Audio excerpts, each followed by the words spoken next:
Di episode sebelumnya, setelah si Tunan menjelaskan tentang kekuatan dahsyat dan absolut planet kristal kultivasi, dia mulai penggabungan dengan tubuh bocah iblis. Wang Ling yang mendengarnya, dia harus menemukan cara mendapatkan planet kristal kultivasi, mengambil bagian dari jiwanya dan limuan. Setelah itu dia akan meninggalkan planet ini untuk menemukan Tian Yunzi di planet kultivasi tingkat ketujuh. Namun Wang Ling masih perlu beberapa persiapan, apalagi bendera $1 miliar telah melemah dan perlu perbaikan. Adapun botol kecil darah dari leluhur klan iblis raksasa, itu sangat penting bagi tubuh aslinya. Apalagi untuk menerobos bintang 4 perlu energi spiritual yang tak terbayangkan dan aura dewa kuno dewasa yang sangat sulit dicari. Begitu menerobos, kekuatan tubuh aslinya akan setara kultivator kekuasaan. Wang Ling juga teringat leluhur klan iblis raksasa yang memohon di bawah sekte Maya sebelumnya.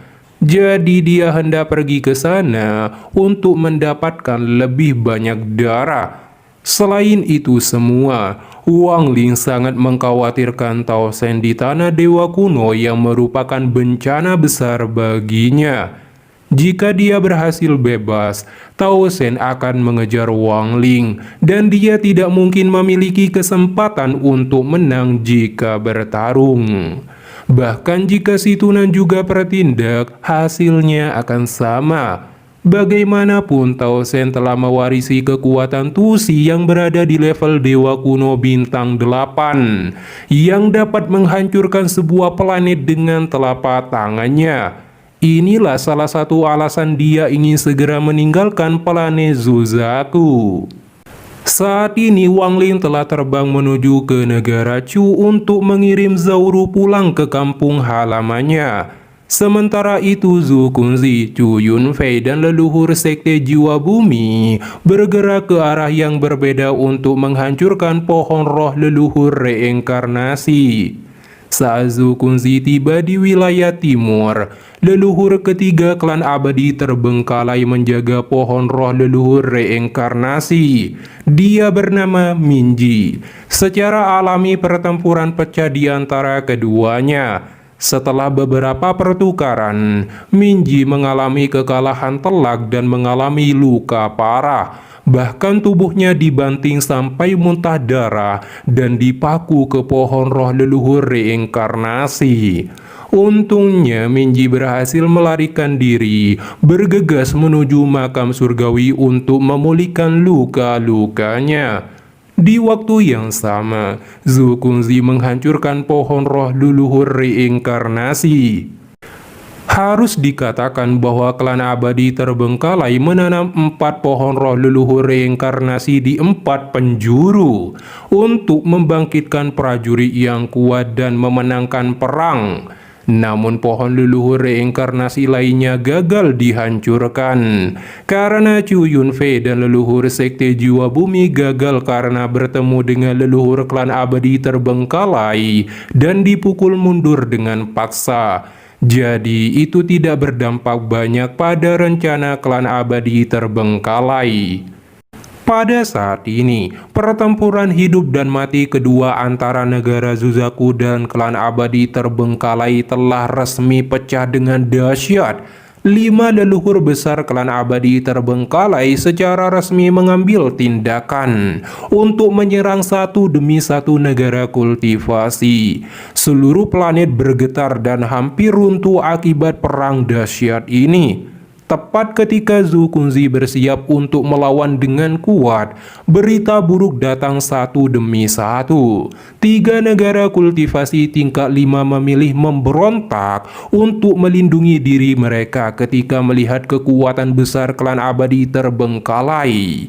Hal ini membuat Zhu Kunzi dan Qian Feng frustasi lagi kan marah. Meski demikian, Zhu Kunzi masih memimpin pasukannya menyerang melawan klan abadi terbengkalai. Di tengah pertempuran kacau ini, sebuah kekuatan tato raksasa dari langit tiba-tiba turun seperti pilar cahaya. Zhu Kunzi dengan sekuat tenaga menahan serangan tiba-tiba ini. Detik berikutnya, Zhu Kunzi muncul sembari berkata, "Senior, sudah lama tidak bertemu." Identitas Zhu Kunzi juga terungkap sebagai leluhur kedua klan abadi terbengkalai saat dia muncul. Kemudian keduanya memulai pertempuran sengit.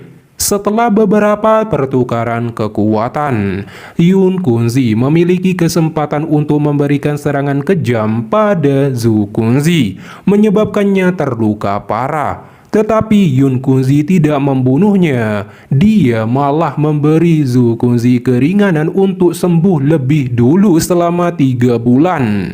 Setelah itu kita akan bertempur di kaki gunung Zuzaku. Dengan itu, Yun Kunzi mundur bersama pasukannya. Kemudian leluhur pertama klan abadi terbengkalai bertanya kenapa memberinya waktu lama dan tidak langsung membunuhnya. Yun Kunzi berkata di klan abadi terbengkalai, termasuk dirinya, 3 penyihir berdaun 9, 1 daun 10 dan leluhur pertama berdaun 11. Jika kita berlima menyerang bersama, tidak akan sulit untuk membunuh Zhu Kunzi. Selain itu hanya 2 pohon roh leluhur yang berhasil selamat. 2 penyihir berdaun 10 akan segera bangkit. Jadi dengan kita bertujuh, membunuh Zhu Kunzi akan lebih mudah. Namun Zhu Kunzi tidak bisa dibunuh sekarang. Leluhur pertama menegur Yun Kunzi bahwa banyak anggota klan abadi telah dikorbankan dalam perang. Yun Kunzi menegaskan pada leluhur pertama untuk jangan meremehkan Zhu Kunzi, karena dia memiliki planet kristal kultivasi. Meski telah disegel oleh Zuzaku kedua, tetapi setiap generasi Zuzaku dalam puluhan ribu tahun terakhir telah mencari cara untuk memecahkan segel. Zuzaku sebelumnya telah menemukan titik lemah segel. Jika kita membunuhnya, dia pasti akan menghancurkan planet kristal kultivasi sebelum kematiannya untuk membunuh setiap kultivator di planet ini. Pada saat itu musibah besar terjadi. Aliansi kultivasi pasti akan mengirim orang untuk memusnahkan klan abadi terbengkalai. Jadi Yun Kunzi telah mempersiapkan sebuah rencana, yaitu memelihara kultivator untuk dijadikan Zuzaku berikutnya sebagai boneka, dan mengendalikan semua kultivator di planet Zuzaku. Agar klan abadi terbengkalai tetap ada, pertama mereka perlu mengambil planet kristal kultivasi dengan kandidat yang telah dipilih olehnya.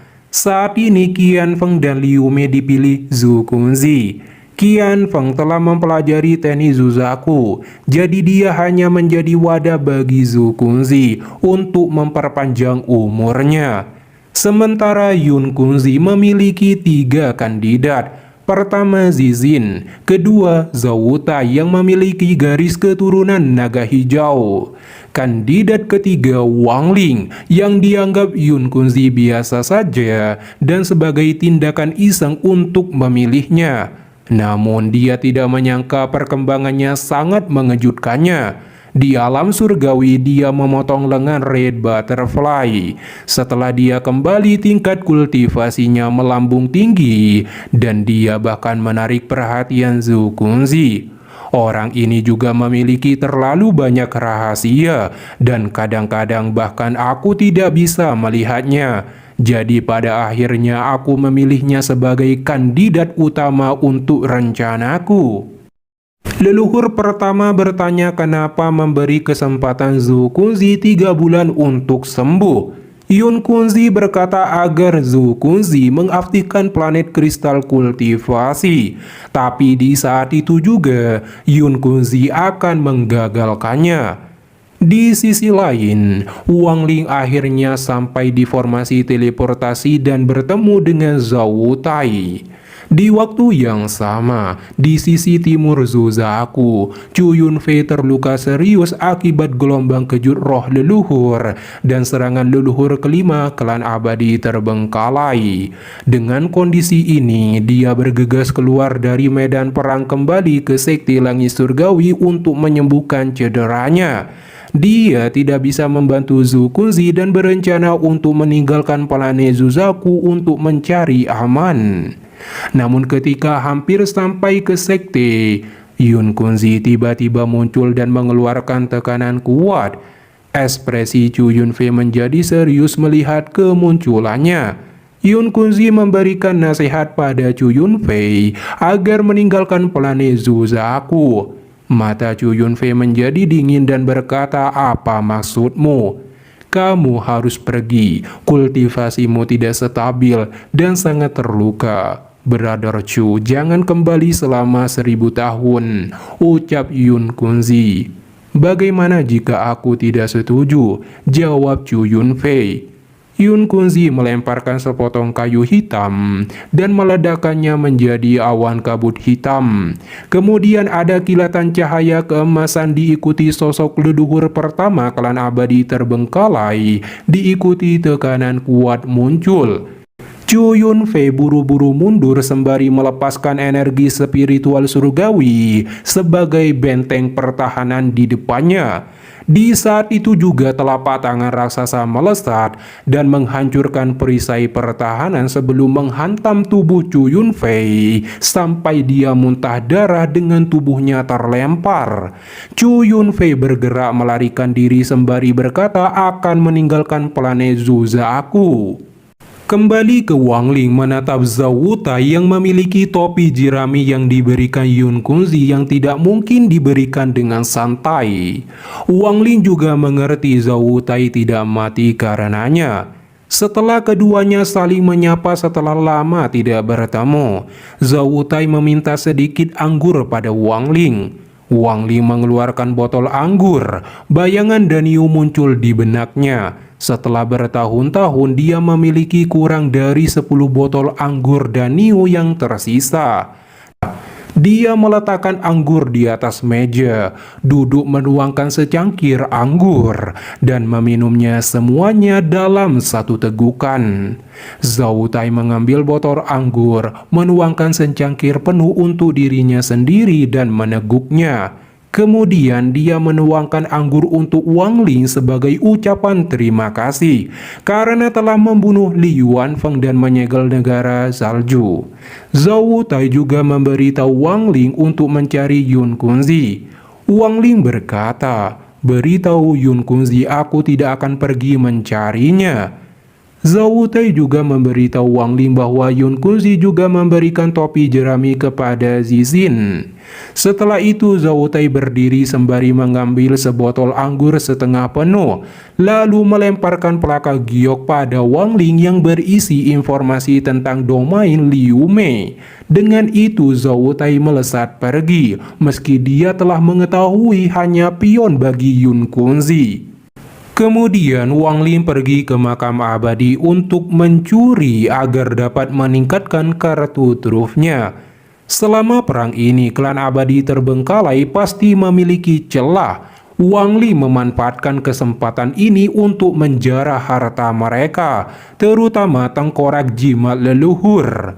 Saat dia masuk untuk mencarinya dan lebih dalam ke bawah tanah, Wang Ling menggunakan fragmen jiwa dari bendera $1 miliar untuk melahap setiap pohon reinkarnasi sampai mati kering di setiap lapisan makam abadi. Di saat itu juga, Wang Ling membantai 19 penyihir berdaun 8 dengan fragmen jiwa kekuasaan. Tetapi setelah penggabungan fragmen jiwa untuk menciptakan jiwa kultivator kekuasaan, bendera $1 miliar menjadi semakin lemah. Wang Ling akhirnya sampai di lapisan ke-11 yang memiliki aura yin. Di sini Wang Ling melihat seorang wanita cantik, Minji, yang terbungkus oleh kekuatan tato. Dengan kedatangan Wang Ling, Minji membuka matanya dan mulai menggoda Wang Ling, bahkan memaksa Wang Ling untuk menjalani malam pernikahan dengannya dan menikmati angin musim semi. Tujuannya agar dapat melahap kekuatan spiritual Wang Ling, memulihkan lukanya dan meningkatkan kultivasinya. Tetapi Wang Ling menyadari niat buruknya. Dia mengeluarkan bendera $1 miliar dan pedang surgawi yang langsung diayunkan. Energi pedang melesat menghantam bebatuan. Ini digunakan Wang Ling sebagai ancaman dan menakuti Minji yang sedang terluka. Namun Minji tidak takut sedikit pun dan akhirnya membiarkan Wang Ling pergi. Wang Ling dengan cepat menggunakan Hiraisi non-jutsu. Tubuhnya tiba-tiba menghilang dan muncul kembali di lapisan ke-10 yang telah dia tandai. Minji sungguh tidak menyangka bahwa Wang Ling sangat berhati-hati. Dia mengeluarkan sebuah gulungan, memerintahkannya untuk menangkap Wang Ling secepatnya. Gulungan itu tiba-tiba menghilang dan di waktu yang sama, Wang Ling dengan kecepatan tinggi telah sampai di lapisan pertama. Namun ketika akan bergerak keluar, Wang Ling langsung mengayunkan pedang surgawi ke belakangnya. Energi pedang menghantam sebuah gulungan yang segera terbuka. Sebuah gas hitam menyebar, menciptakan naga raksasa yang menerkam menuju Wang Ling. Wang Ling mengayunkan pedang surgawinya lagi, tapi itu tidak berefek apapun. Wang Ling dengan cepat membentuk batasan. Dia melemparkannya ke kepala naga. Dengan ledakan keras, naga mundur dengan kesakitan dan batasan menutupi mulutnya. Tetapi naga raksasa segera menyerbu ke depan. Wang Ling menggunakan pedang surgawi untuk memblokirnya, menggunakan tenaga lawan untuk mendorongnya sampai ke terowongan ke lapisan pertama untuk keluar. Di saat itu juga, gulungan menciptakan harimau raksasa yang segera mengayunkan cakar tajam ke arah mulut naga dan menghancurkan batasan di mulut naga. Lalu mereka langsung menerkam ke arah Wang Ling bersama. Wang Ling mengeluarkan gulungan hitam. Saat terbuka, sosok wanita muncul dengan memancarkan aura tekanan yang kuat. Harimau dan naga tertegun dengan ekspresi ketakutan, melarikan diri kembali ke gulungan. Dengan ini Wang Ling berhasil keluar dari makam abadi. Minji Batu Darah menerima serangan balik.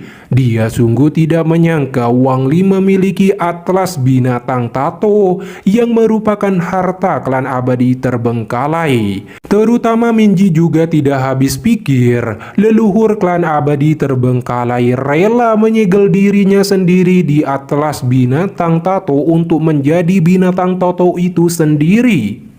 Wang Ling kemudian akhirnya sampai di sekte Maya di negara Zhao. Di malam hari, Wang Ling menyelinap memasuki sekte dan berhasil melewati formasi kutukan dan boneka iblis penjaga, hingga akhirnya sampai di sebuah altar tua dan dipenuhi aura yin. Di sana terdapat mayat raksasa berwarna biru dengan tato di keningnya. Dia adalah pendiri klan iblis raksasa, Li Ji. Ketika Wang Ling datang, Li Ji selalu berteriak minta tolong, tapi Wang Ling mengabaikannya dan bergerak mendekat untuk mengambil darahnya. Namun tiba-tiba tanaman merambat seperti tentakel melesat ke arah Wang Ling. Wang Ling membentuk batasan yang segera melesat dan menghentikan pergerakan tanaman merambat. Wang Ling tidak menghancurkannya karena menyadari bahwa tanaman merambat ini seperti segel yang ditetapkan untuk mengurung mayat Li Ji. Setelah itu Wang Ling menggunakan pedang surgawi untuk membuat luka di leher mayat Li Ji. Namun saat berbenturan, tekanan kuat mendorong pedang surgawi 3 inci, menyebabkan Wang Ling terkejut. Kemudian Wang Ling mengambil salah satu tanaman merambat dan memotongnya dengan pedang surgawi. lalu merobeknya menjadi dua sebelum menggunakannya untuk melukai mayat Li Ji. Setelah itu Wang Li mengeluarkan botol sebagai wadah dan mengambil beberapa tetes esensi darah dari mayat Li Ji. Selama proses ini, Li Ji menawarkan berbagai macam jenis tawaran, bahkan rela menjadi tunggangan Wang Ling agar dapat dibebaskan.